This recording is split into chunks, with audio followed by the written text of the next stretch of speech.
Well, Hillary Clinton has seen her once double-digit lead over Bernie Sanders evaporate. Poof.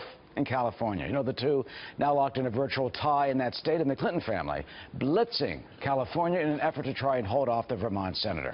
Take a look at the latest Wall Street Journal poll shows Mrs. Clinton with 49%, Senator Sanders 47%, and that happens to be well within the margin of error. So what can we expect to happen in 72 hours? Susan Ferrechio is the chief congressional correspondent for the Washington Examiner and joins us now. Man, oh man, Susan, who would ever have thunk? I mean, 2 points apart. That's like this. What do you think we will see come Tuesday night? Well, good question. I think it's very possible that Hillary will either tie or lose to Bernie Sanders. And I think the real problem from her here is the symbolism of Bernie Sanders beating her in California. She had a 15-point lead. Now it's gone. It's the biggest state in the Democratic primary, 475 delegates.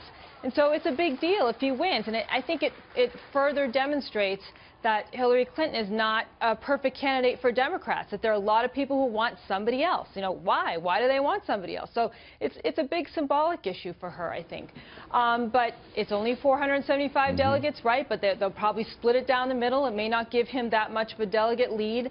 But it also will, you know, give him sort of momentum to not drop out. You know, Hillary Clinton lately has been saying Bernie Sanders really needs to quit, and others in the Democratic establishment are calling for the same.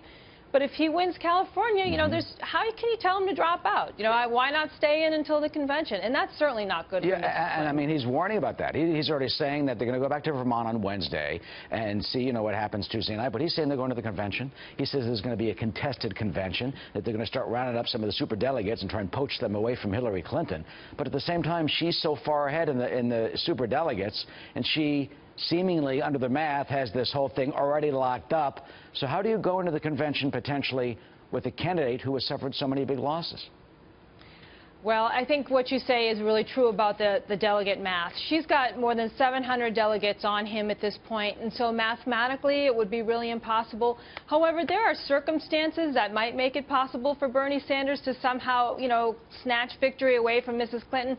What if she's indicted by the FBI over her email server? And what if there are, you know, other problems related to that suddenly make her really risky or unattractive to the superdelegates? I mean, he's not a bad second choice. He's won a lot of states. He's got huge momentum, bringing in new voters. So it is something that I think makes Bernie Sanders think twice about dropping out. And if he stays in, he has more power over the Democratic platform, which is another big part of the convention. You're right. You said two good points. But first, let me say Mrs. Clinton doesn't think she's going to get indicted, doesn't think that it'll go that far. But look, I guess in that way it favors Senator Sanders. Why should he drop out, some would say?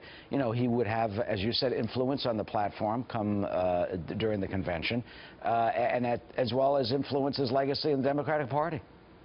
That's right. I mean, he came from relative obscurity in Congress to one of the more popular Democratic figures in recent memory. So there really isn't a big reason for him to drop out. And I believe the influence on the platform is really important to him. He's mentioned it a bunch of times that he wants to have you know, influence over the position the Democrats are in. He wants to push it further left. How will that work exactly? And will that resonate with the young people who vote for him if Mrs. Clinton does indeed get the nomination?